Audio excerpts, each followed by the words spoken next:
Hello everyone, it's Rafael Gutierrez. Welcome to my channel. Today I'm actually doing a slightly different video. The idea came as I was looking at different things. I started seeing certain advice people were giving that wouldn't actually do anything, or if the other one would be, if it did something, it would actually be harmful for people. And so I decided to do something where if you are interested in fighting COVID, this would actually give you certain information that would help you make rational decisions. Now, I know a lot of people are scared, and should be scared, but we shouldn't be panicking. There's a lot of things that we can actually do to protect ourselves. For a long time, this has actually been how people have actually lived. You had life-threatening diseases all the time, and because of sanitation, public health, and a lot of people who work behind the scenes, we hadn't have to deal with this. Now, what's happened is somehow a virus actually jumped from one organism to us, and that's actually where the problem is. And to understand what's going on, I am going to talk a little bit about the virus, how our bodies deal with diseases, and really in a real basic form, and how most people who work in hospitals are trying to take care of themselves so they don't pass this virus to other people and to themselves, as well as I'm actually also going to talk about what you could do if you really want to go overboard yet don't want to hurt yourself. So first, let's talk about what COVID-19 is. COVID-19, as everyone probably knows, is coronavirus 2019, and it is a type of virus called a coronavirus. It's not the flu virus. The flu virus is influenza, which actually falls under a type of viruses called orthomyxoviruses. Completely different virus. Don't worry too much about the flu virus. We're just going to deal with the COVID coronavirus. It is actually what's called an enveloped virus, which means it has a phospholipid bilayer surrounding genetic material. Now, this is a good thing. This is a good thing and a bad thing for us. The bad thing is it makes it really able to be highly contagious. The good thing is it is also really easy to kill. For instance, we can actually deactivate this virus by using soap and detergents. That's actually one of the best ways to get rid of this. That phospholipid bilayer gets hit by soaps and detergents, and boom, we don't have to worry about it. Yes, you can use alcohols. Yes, you can use bleach, and we'll talk about that later. But just washing your hand, washing areas, is a good way to get rid of the virus. Now, how it actually goes about is this. So it's in one person, and it's inside their cells, and it pretty much takes part of the phospholipid bilayer, and it has these new proteins on top of it. The reason it's called a coronavirus is it looks like a crown if you look at it. And as someone coughs, sneezes, or even breathes, the virus gets into the air. Now, a lot of people think, oh, okay, you cough or you breathe, and it falls down. Well, these are such small particles that they stay suspended in the air. I want you to think about this, just to show you how the virus. Think of looking at your breath, and you'll notice that it looks relatively dry. But if you put your hands together and you breathe into your hands, you'll notice that there's a humidity to it. That humidity sticks around in the air. If you notice, it doesn't just fall to the ground. It stays there. And as you walk through someone's respiratory cloud, you can potentially inhale this virus. Now, if you inhale this virus, it goes into in this case, this coronavirus is respiratory. It goes to your nasal cavity, and it goes into your bronchus, and eventually to your lungs. And it looks for specific proteins found in your cell. Well, the nice thing about that is from the tip of your nose all the way to the end of your bronchus, the bronchioles technically, actually, you have a specialized tissue which secretes mucus and has hair cells which move the mucus so you can end up swallowing it. So if you think about the coronavirus, it gets in the air, you breathe it in, it hits your mucus, and it gets stuck in that mucus, and then you clear your throat and swallow it. And boom, you now have swallowed the coronavirus. It's in a place where you're not going to get a respiratory disease from it, potentially. Now, the other thing that can happen is it can get in, it avoids the mucus, it avoids the immune cells in there, and it binds to the receptors, causing you to have the virus. Now, that's actually how it how it travels. It can actually be through a cough. It could be sneeze. It can actually just be through breathing. Now, we know our enemy. But what are our defenses? Well, our first layer of defense is actually called the nonspecific, but I'm actually going to just mention a little bit about the specific immunity. Specific immunity is this. When your body comes in contact with a virus or a bacteria or something that's never seen before, it attacks it and ends up finding a way to remember those proteins. And next time it finds that same bacteria or virus, it actually is able to attack it stronger and you get less sick. That's actually how vaccines work. We actually give you a little bit of a protein and a virus, give you something that actually triggers your immune system. Your body sees it as something that's not supposed to be there, and it kills it off. You're now resistant to that disease. Now, the problem with coronavirus is it jumped from one species to us, which means this is a type of virus that we don't normally have in our body. We don't usually get exposed to it because it doesn't have the proteins to bind to our receptors, to bind to our cells to be able to cause the infection. As it got a mutation and it ended up getting into this is now a novel virus. It means that nobody has the memory for this virus. And so what's important is our nonspecific immune system. Our nonspecific immune system starts with the skin, which I talked about in previous videos. If your skin is intact, viruses can't get in there. Now, this is a respiratory virus, so it's going to be a little different. The other one is, you remember how I just mentioned the mucus inside your nose and the tissue in there that's specialized for this? That's also one of the nonspecific immune system, and you also have certain cells called macrophages, which eat anything that's not supposed to be there. And so if these membranes and these areas are maintained, we usually have an ability to fight off the viruses. So what that means is we want to make sure that the virus is not coming into us and not breaking our membranes. How do we do that? Okay, well, first off is make sure you maintain yourself relatively healthy. That means getting some exercise. Yes, if you're in a small place like mine, you can actually do exercise along here. I can actually do katas where I'm at. And yeah, I don't do them as much as I should, but I can do exercise. Get rest. Keep yourself on a good schedule where you wake up early and go to sleep early.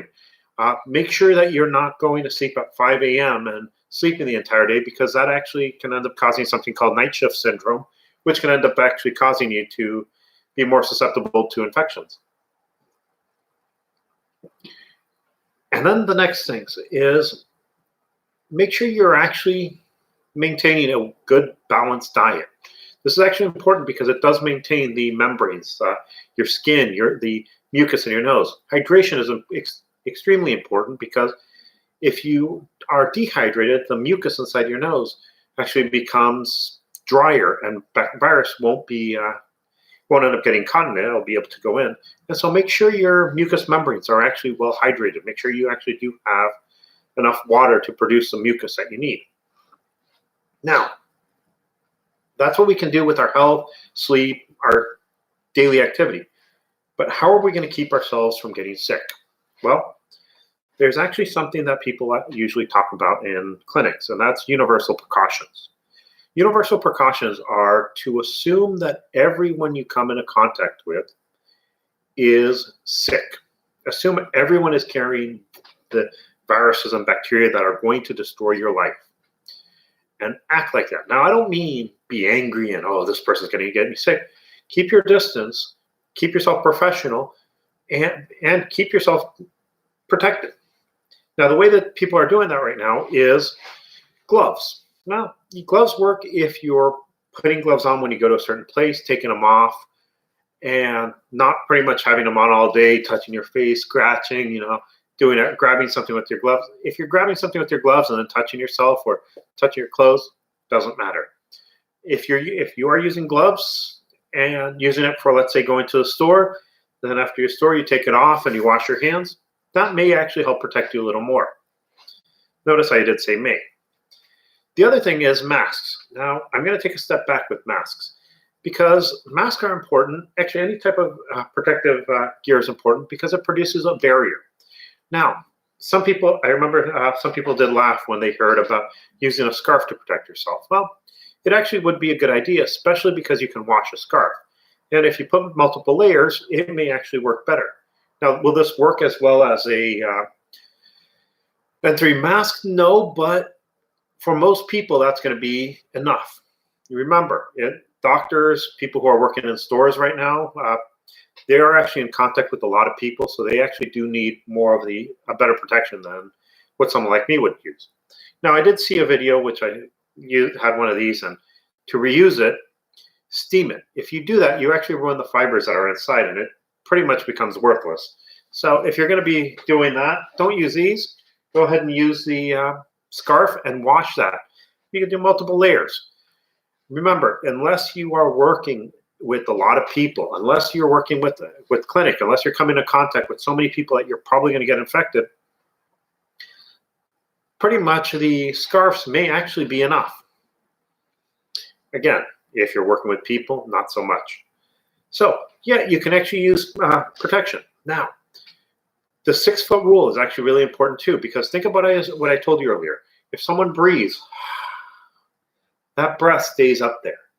And if someone walks into it, they now can carry that virus. They can inhale it, and it can actually now be on your clothes.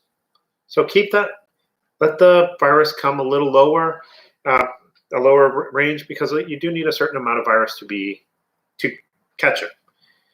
Now, before I go into, so again, universal precautions. Assume everyone is sick. Don't shake their hands. Keep your distance.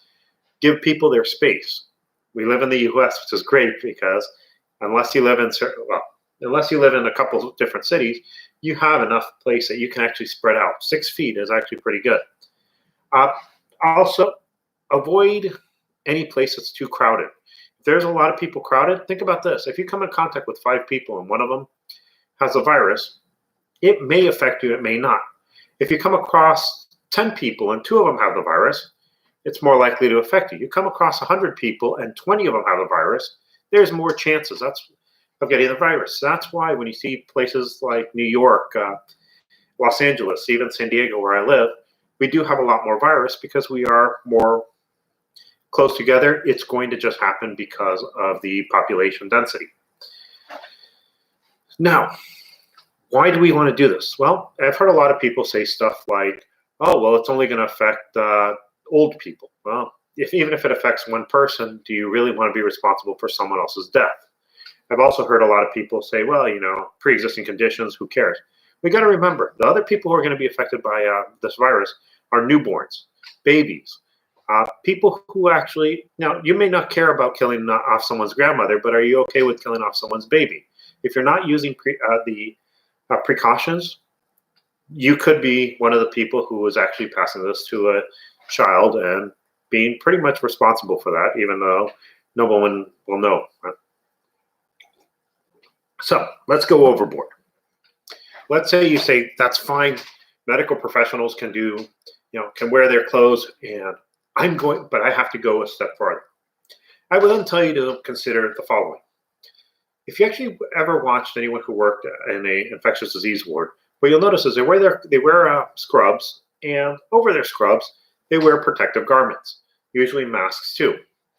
They also wear gloves as they go to the infectious area. Now, if you're assuming that your area is safe, meaning where you're living is safe, and all the infections are outside, when you go out, you want to use protective clothing. Now we're going to go overboard, okay? So first thing we're going to do is we're going to all dress in all white. That's why I put my white shirt on, so I can mention that. So we're going to wear all white t-shirt underneath, and we're going to put another layer of clothes outside, just to make sure that we have something we can take off when we are coming out of the infected world. So if we really want to go overboard, and like I said, this is overboard. I don't do this, but if you're worried and you want to go overboard, this is what you want to do. Wear a layer of white clothes followed by something over that you can take off as soon as you come home. You go outside to the normal world with your respirators, maybe put on some gloves, make sure you don't touch your hands, and you can even get into the surgical prayer position. As soon as you get home, the first thing you do is take off your protective overclothes and put them in a bag. That bag you're going to keep somewhere closed until you can actually do wash. But you actually want everything to be white, and I'll tell you about why later. Now, once you come in and you take off your shoes, put those shoes in a special bag so they don't get anything that was on it into your house. You put on new shoes for the indoor. You take off your clothes that you wore under your protective clothes, and those are all white, so you can actually put those in your dirty laundry, and you can eventually wash them using bleach, detergent, and hot water. Remember, hot water and soap alone only kill 90% of all infectious agents. If you add bleach to it, you get 99.99 infectious agents. So it takes it to a whole new level. Now, as you come in, you can actually put some masks, put some gloves on, and you can clean the area where you undressed, the entrance, and any areas that you touch with a mixture of bleach and water. Now, pure bleach does not work as well as 1 cup of bleach and 9 cups of water. Now, I would tell you to do this in a nice ventilated area and wear a mask when you're using this because it can give people headaches. Mix it, put it in a spray bottle, and you bleach everything that you've touched. And at that point, you've actually done everything you possibly could to prevent getting the coronavirus into your place. I hope you enjoyed this. I hope you actually find something useful about this. I hope you're not steaming your masks and instead are using actually rational protection. And I hope you understand that we are all in this together. We actually, if you think about it, this is one thing that can really unite the entire world. One of the nice things that has actually happened with the virus, and I know it's like, okay, I'm really stretching on this, is we've actually seen a drop in crime rate in most places. You think about it, people understand that, hey, you know what? We're all going through stuff. Let's try to help each other out. Let's try not to commit crimes. It may just be one little thing, but it is something, I think. I hope you enjoyed this video and feel free to share it. Someone asked me if they could share my videos. Yes, I make them for people to be able to share them. Whoever wants to use it, they can. I hope you have a nice day.